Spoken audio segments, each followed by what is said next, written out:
dessa pessoa que às vezes está numa situação de saúde que não há um minuto sequer a esperar. E aí a gente começa, é uma opção jurídica, isso, uma solução legal, de se dispensar a licitação porque é urgente aquela demanda. Mas quando você começa a tornar isso frequente, a administração pode pensar, poxa, eu não sei se eu vou ter que fornecer esse medicamento. Mas, costumeiramente, vem uma ordem dessas. Então, sabe o que eu vou fazer? Eu vou deixar licitado. Vou fazer um registro de preço. Porque no momento que chegar aquela ordem de compra, se ela chegar, eu já tenho a licitação feita. A partir daí, eu apenas determino lá para aquele que foi o vencedor da licitação, diz, olha, vou firmar um contrato. Entrega o bem que eu preciso, entrega o medicamento que eu preciso. Então, existe uma série de situações, esse é um exemplo, em que a administração não tem condições de verificar quando que efetivamente ela vai precisar cumprir o contrato. Então ela se antecipa e já deixa licitar, sem obrigação de contratar. Contratando na medida que houver a necessidade para aquilo. É isso que vem a Lei 8666, no artigo 15, e diz que as compras, sempre que possível, serão processadas através do sistema de registro de preços. Como é que funciona esse sistema de registro de preços? A primeira lei diz que ele deve ser regulamentado por cada ente federado. Nós temos autonomia entre União, Estados e municípios. Todos são autônomos. Todos eles têm o seu processo. Né? Então a lei diz, olha, ente federado, para fazer o teu registro de preços, regulamente. Diga como vai funcionar no seu, na sua região, no seu território, na sua administração. Mas limitado a uma validade de 1 ano. Então a lei diz, olha, o registro de preços deve ser feito, só que uma vez que ele é concluído, ele vai ter uma validade máxima de 1 ano. Se naquele tempo você não utilizar, tudo bem. O registro de preços foi válido, né? Mas ele não pode ir além desse caso. Uma das primeiras regras aí do registro de preços. A segunda, e talvez mais importante, vocês já conseguiram perceber ela, é que está posta no parágrafo 4º do artigo 15º, de que a administração não é obrigada a contratar aquilo que ela registrou. Ela vai contratar na medida de sua necessidade. Existem contratações de administração pública que não há como fazer uma previsão de quanto vai ser necessário ao longo desse 1 ano de validade do registro de preços. Como a administração, por mais que tenha uma bola de cristal, não consegue fazer esse planejamento exato, a administração faz um registro de preços. Porque na medida que ela necessitar, ela tem licitado. Ela cumpriu aquela ordem condicional de que todos os contratos, ou que em regra os contratos devem ser precedidos de licitação pública. Em hermenêutica jurídica a gente tem o quê? Quando a gente tem uma regra, a gente amplia aquela regra. A exceção deve ser interpretada de uma forma restritiva. Ou seja, se eu estou em dúvida se eu sigo a regra ou a exceção, eu vou seguir a regra. Eu vou tentar aumentar, colocar o máximo possível de casos na regra e não na exceção. Se a regra da Constituição é, antes de um contrato da administração pública, faça a licitação, então nesses casos que eu não tenho como prever, eu não vou deixar chegar numa situação emergencial. Eu vou agir de modo preventivo. Vou realizar o registro de preços, porque aqui eu estou realizando a licitação pública, e a partir daí, se for necessário, eu tenho que contrato. Estou ampliando a regra da Constituição.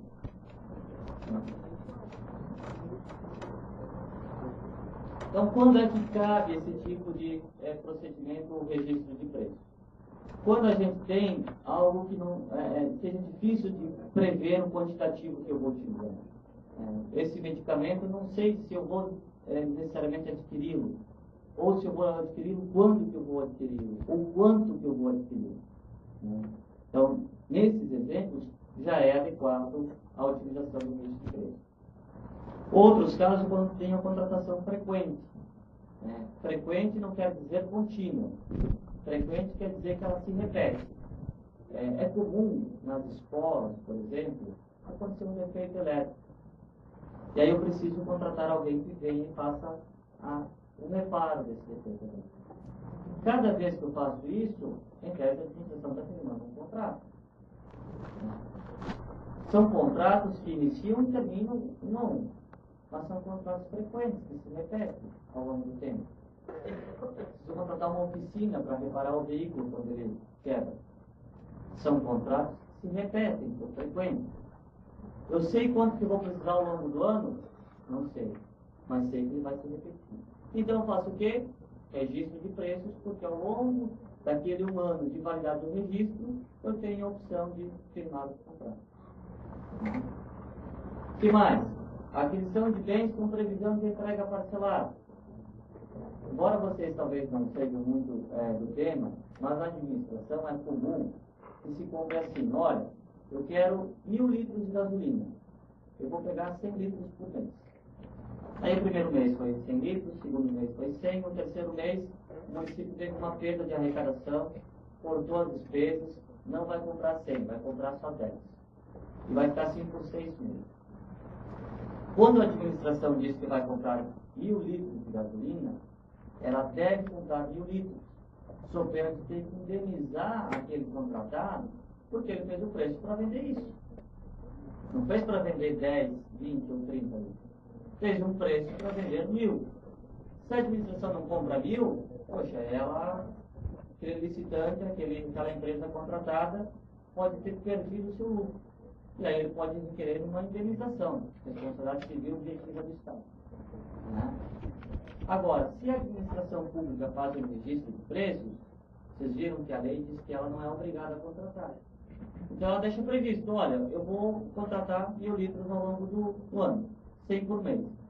Chegou na metade do ano, teve essa diminuição de arrecadação, para ter que cortar algumas despesas, não tem problema nenhum. Aquele contratado não tem direito a uma indenização, porque a administração não disse para ele: eu vou contratar 1.000. A administração disse no registro de preços: olha, eu pretendo contratar até 1.000, dependendo da minha necessidade. Não gerou um direito, essa empresa não tem um direito adquirido para exigir uma indenização pelo fato de a administração não ter contratado todo aquele quantitativo. O que mais? Quando a administração pretende contratar alguma coisa que seja do interesse de todos os órgãos, dos diversos órgãos da administração.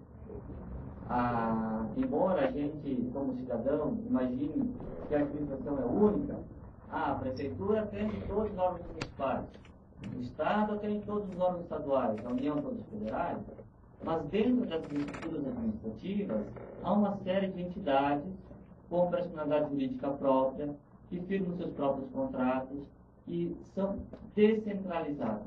Vocês ontem ouviram uma palestra em relação a isso, né? De desconcentrar o poder. Só que, às vezes, nas contas públicas, não é interessante desconcentrar essa contratação. Aliás, ao contrário, é interessante concentrar. Imagine que cada secretaria, vamos pegar o Estado para o exemplo ficar mais bem ilustrado. Cada secretaria do Estado tem a intenção de comprar 20 computadores agora em 2011. Tá? Se cada uma delas fizer uma licitação para comprar 20, o preço de cada computador, sei lá, é R$ 1.500.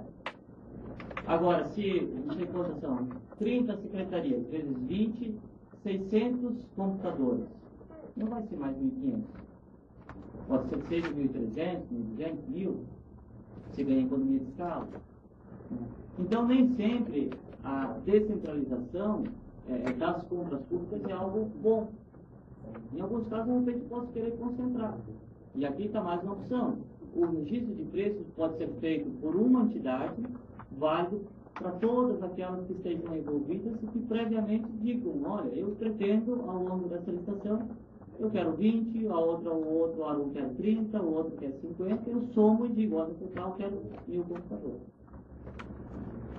Então, veja que tem várias situações em que o registro de preços se torna atrativo, se torna interessante. E para quem trabalha lá com a administração pública, vai perceber que fazer a gestão disso se torna mais fácil do que cada contrato numa única licitação. Para se fazer o registro de preços, eu utilizo também de uma licitação pública. Como eu falei para vocês, ele vem entre a fase da execução da licitação previamente ao contrato. Ali no meio se insere o registro de preços, se insere a ata de registro de preços, que é o documento que formaliza ele. né? Mas ele se processa por uma licitação pública, seja na modalidade concorrência, como havia dito a Lei 8666, ou a Lei do Pregão, pela modalidade pregão. Atualmente, só para fazer essa referência, a maioria dos registros de preços são firmados por pregão, pela modalidade pregão. Então, eu faço uma licitação de pregão. No dia que você tiver a oportunidade de estudar essa modalidade de licitação pública, continua a mesma regra de uma licitação normal, sem ser registro de preços, só que ao final da licitação, ao invés de firmar o contrato, a administração firma uma ata de registro de preços, que é aquele documento que diz, olha, aqui estão registrados, estão os preços do vencedor, prévio. A partir daqui eu posso firmar os contratos que forem necessários. Dependendo da previsibilidade, da necessidade, do parcelamento, né? Vou firmar os contratos na medida da necessidade. Como é que se firmam esses contratos? Da mesma forma que firma um contrato decorrente direto de uma licitação, né? A lei diz lá que o contrato deve ser firmado por um instrumento contratual, ou seja, um documento formal, né? Esse documento formal, imaginem vocês um contrato de direito civil entre particulares, seria, digamos assim, um contrato de administração pública com um particular. Só que a administração autoriza que, em certas situações, esse instrumento contratual seja substituído, né, por um documento mais simples. Lá na administração se usa bastante a figura do empenho. O empenho é um ato contábil, de contabilidade pública, que diz assim: eu confirmo que estou reservando um certo valor a você, empresa, para que você me execute tal contrato. Ela está formalizando isso. Então, a administração, em alguns casos, ela não precisa firmar um contrato, um instrumento contratual como esse de direito civil. Ela pode firmar apenas uma nota de empenho. Tá? Essas situações são aquelas situações em que há uma entrega imediata ou que há um valor, pela lei, de até R$80 mil, que é a modalidade convite. Pois bem, então a gente viu que a gente tem uma fase inicial de planejamento. Depois a gente executa a licitação pública. E se for para fazer o registro de preços, tem que ser na modalidade de concorrência ou na modalidade de pregão. Terminada essa licitação pública, declarado o vencedor, a gente firma uma ata de registro de preços. E fica ali previsto quais são os possíveis contratos. Chegou no momento que eu preciso contratar, tenho um reparo para fazer na escola, tenho um conserto do carro, preciso fornecer um medicamento, aí a administração firma o contrato. Como? Pode ser por uma simples nota de empenho. Porque nesse momento o contrato vai ser imediatamente executado. Então a lei permite, de acordo com o artigo 62, parágrafo 4, que se substitua um instrumento contratual grande por esse simples nota de empenho. Facilita também para a administração pública e tem todo o processo formalizado, não há prejuízo nenhum para o interesse público nem para o licitante. Ao longo da vigência desse registro de preços, a gente viu que ele pode vigorar por até um ano. Né? No início, quando se começou a fazer o registro de preços, lá por 2002, 2003, né? Quase 10 anos atrás, se dizia muito que o registro de preços era ruim, porque o fornecedor, a empresa, ficava amarrada por um ano por aquele valor. E se ao longo desse tempo o custo se encarecesse, fosse mais caro executar o serviço, se houvesse um aumento de combustível, como a gente está vivenciando hoje, como fazer isso? Continua o mesmo preço registrado lá na licitação 6 meses atrás? Não. Imaginava-se que deveria ficar o mesmo preço. Mas a própria lei diz não. Aquele que faz registro de preços deve estipular um sistema de controle, de atualização desses preços.